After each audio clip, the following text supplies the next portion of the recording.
Hello and welcome back to our new video, and in this video I'll tell you how to get Amazon Prime student offer. For that you need to go to official Prime, and for that you need to go to official Prime student sign up page and then start a 6-month trial.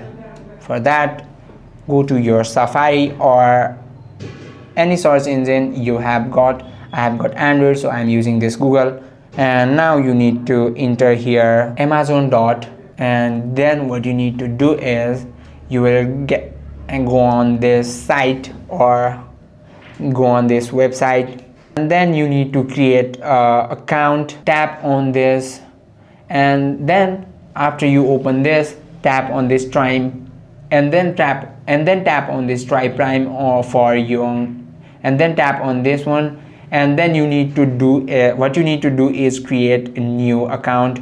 Enter your first name and then email, then a password, and after that you need to choose verification mode. Enter your school name and your educational email address, and then after that you need to verify your age. You must be a student, and after that you need to verify your age. If you aren't a student but you are aged between 18 to 24, you can upload a photo of your ID, for example passport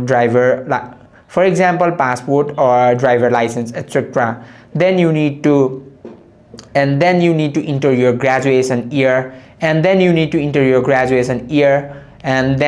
to tap on submit and then you need to press on submit info, and you need to provide valid payment method, and after that you will be able to try out this 6-month free trial. And then after that your 6-month free trial Amazon Prime offer is started. I hope this video helped you out. If you have any questions or queries, just let us know in the comment section. Thank you for watching.